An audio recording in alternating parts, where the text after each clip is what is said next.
Я случайно пришла вообще в НПО и в эту деятельность тоже. Вот в 90-х годов, в начале, когда действительно это границы открылись, слюжи открылись, начали, ну, в общем, узнавать, что, оказывается, кроме Советского Союза, там Запад, загнивающе говорили, там немного другое. И что кроме пионерии, комсомола, общества пчеловодов и садоводов есть общественные организации, которые это на Западе, вот сейчас, конечно, ругают, что чуть что НПО, да? И вот я вот у истоков создания НПО, если вы это обращаюсь, можете это вот меня тоже обвинять. Я помню даже первый проект, да, это около 100 тысяч долларов. Это, ну, это, вот, знаете, начало 90-х, 94-е или 5-е годы. Это огромные деньги были.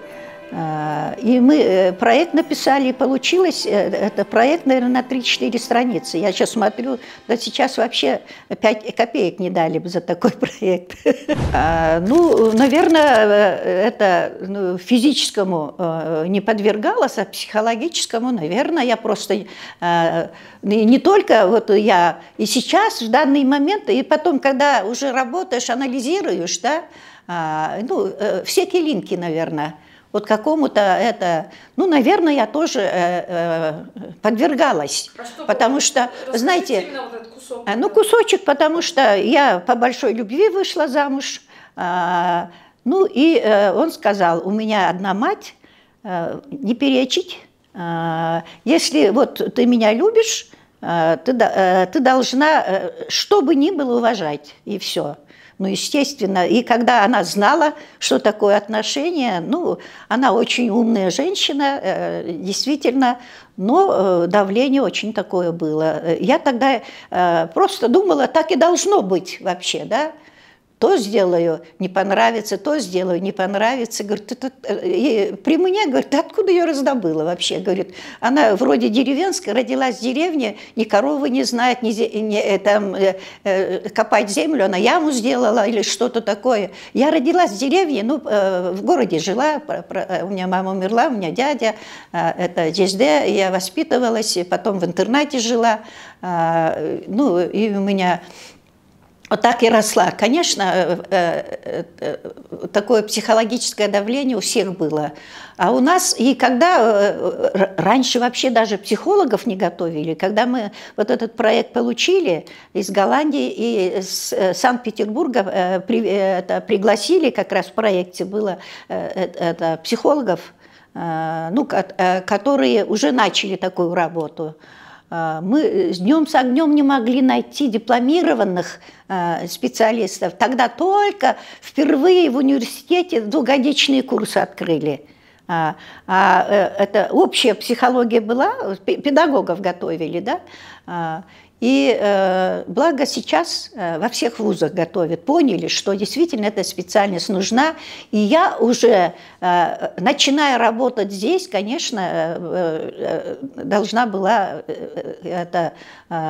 какую-то специальность, другую, эту соответственную. Потом я до сих пор не могла уйти, потому что столько, оказывается, обездоленных, вообще униженных женщин, девочек, и с каждым днем все хуже становится. Если раньше немного законы какие-то работали, да, сейчас действительно очень много обращений.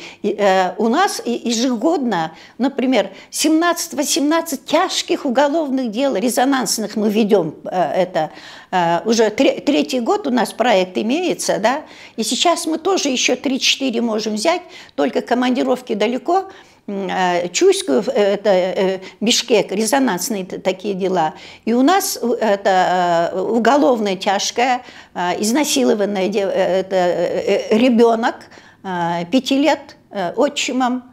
Ну, это мы, ну, он сидит уже там, конечно. И самый старший, даже чуть старше меня, вот изнасилована, 6-й год. продолжается, куда только мы не пишем.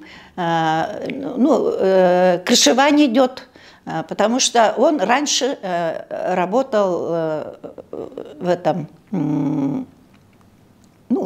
милиции в Аламединском, да, и до сих пор идет, мы снова пишем, во время пандемии, оказывается, закрыли вообще, сказали, нет состава преступления, хотя первый, этот Аламединский суд, первый, да, он получил по заслугам, но у него 4 детей у самого, и давление было, говорит, что, говорит, Белорус кемпер защищаете, а там дети. Я говорю, как это дети? Он сам должен был прежде всего думать о детях. И женщина позвонила первая, да, я помню, да, и первая реакция,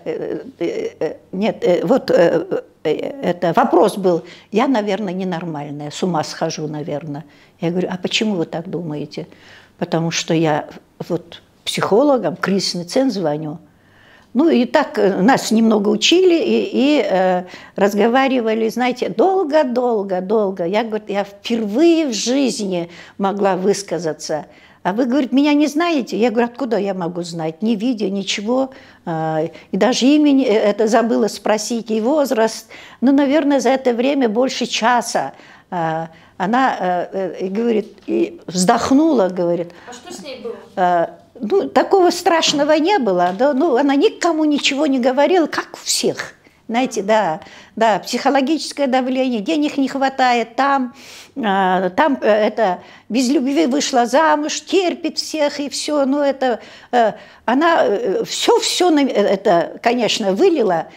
Тогда я не очень умела так это. Сейчас-то уже 1,5 часа, 2 часа не будем разговаривать. Уже там и принципы консультирования есть. Мы только начинали, нигде не было, да. И 1,5 часа слушала, я уже наши девочки стояли, смотрели. И в журнале это печатали. Ей 27 лет, 2 детей. Мама работала в фонде Мерим, в Караколе они жили, да, а эта дочь замужем была за, не военной, в милиции работала. Ага. И родители бывшие, очень такие высокопоставленные, там, секретари или замы, или где-то стояли. Брат какой-то в прокуратуре работал, да. Мама бегала везде. Это благодаря маме, конечно. Если нам родители убили, да, и сказали, что она сама себя убила, застрелилась. И то, что благодаря маме она разрешила, к нам пришла. Мы детей, помню, фамилию забыла, доктора привлекли, психолога, тестировали 2 детей. На глазах детей все равно выяснилось, они сказали, что это отец застрелил. Изгумацию делали даже. Я на изгумации не была. И там доказали, что доказали, да, из зала суда впервые. И когда тогда, это какой же год был? Начало 2000 год, да. И это военная прокуратура, потому что он военный был, да. И уже пресс-конференцию давали, где-то интервью брали. И уже прокурор сказал, это скрыть уже нельзя. Я сказала, если действительно, что после этого, а когда изгуматься, сказали, что, оказывается, дома он держал, я не знаю, это, как называется, оно длинное, она не могла, оказывается, она говорит, уже начали, говорит, она могла ногами застрелиться.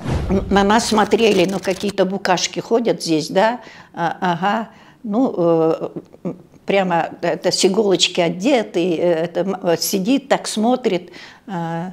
И в итоге я тогда сказала, если действительно мы не сможем доказать, явное убийство, да, я не буду этим делом заниматься. Первое такое, почему я стала дальше работать, и люди стали обращаться уже и уже команда у нас была. Вот знаете, вчера ко мне пришла женщина, да, она, я говорю, ну, уже развелась, он избивал ее. И то Нике делает, там подженится, уйдет, то придет. Она говорит, ну у меня все равно муж есть, говорит. Я сейчас просто, я, кажется, привыкла, ну позлиться, зато у меня муж есть. Сейчас я говорю, ну развод и алименты нет. Я сейчас докажу, что я сама могу, а вы сами что можете? Она там убирает или что-то делает, там это 3 детей. И женщины это воспринимают. Это статус за мужем. Знаете, на русском языке. Она күйе, если на кыргызском күйет деген сөзден, я думаю, я сама просто интерпретирую, он должен переживать за тебя, күйе деп еметкенде. А муж за мужем, за каменной стеной должен быть. Даже вот эти слова, да? На русском и на кыргызском языке. Люди привыкают, колесо власти, говорят, виктимность всю жизнь этому. У нас 2 раза мы даже, это впервые в Кыргызстане, мы смогли статью поставить «Доведение до самоубийства». Это почти 2 года бегали и смогли. 2 случая было, да, может быть, там даже убийство было, но хотя бы доведение до самоубийства. Иногда ставят в вину бескрестных центров жили, и вообще вы разводите это семьи. Пардон, мы же к вам не пришли, да, чтобы развести вас это, да, мы тоже «Үйдің құты ұшпасын», лозунг наш, «Мир нашему дому» у нас висит вообще, да. И если раньше ну, взгляды меняются, оказывается, знаете, экономическое, вот мы миновали это капитализм, потом социализм, в голове психология это долго не меняется. Женщины, конечно, не все терпят, но каждый 3-й говорят, это психологическое, экономическое. А у нас пока не забьют, пока вообще это не покалечат, терпят. Уважаемые, модель семьи называется, да? Если ваши дети видят вот это взаимоотношения ваши, он будет повторять, когда мы спрашиваем, а вообще в какой семье ваш супруг вырос? Говорит, а у меня, оказывается, это свекр постоянно и терпела, а девочка вырастет, скажет, ну, это нормально, мама терпела, терпи. Когда ты вырастешь, и вообще говорят, у кыргызов не было насилия, потому что когда кочевье, да, Байбиче, селечеком, она возглавляла кочевье. Я говорю, пардон, извините, до Байбиче дойти, да, там еще там Токолдор, и что бывает, да, не все Байбичи не возглавляли кочевье, и сейчас тоже. Много проблем, конечно, это полигамия, это религиозный экстремизм, домашнее насилие, очень много проблем. И когда нас сравнивают, знаете, с террористами, НПО, геи или что-то, мне больно становится просто. Ну, знаете, динамика растет, потому что, да, вначале меньше было, я сейчас цифры это не могу сказать, и формы растут, изнасилований много, зверских отношений, и убийства вообще, да. Даже хуже стало, когда мы начинали работу, тогда еще люди боялись закона. Да, еще тогда. А сейчас, ну, какое-то беззаконие. Вот, ну, например, мужчина убил женщину, да, ему год дали, потому что в аффектном состоянии, хотя он был пьяный. Ну, гранты тоже заканчиваются. Я хочу пойти к нашим, ну, я не скажу олигархи, состоятельным людям. Я говорю, давайте мы будем вашими агентами, не иностранными, потому что они не могут оплатить. Пока действительно неравность существует, равноправия нет, когда гендерное насилие идет, и вообще, когда беззаконие, чтобы защищать, средства нужны. У нас государственная защита гарантийно есть, консультации, но я обращала внимание, да, есть, конечно, это, ну, люди, адвокаты, которые действительно защищают, это, ну, как-то так относятся. И поэтому какой адвокат будет годами вообще, да?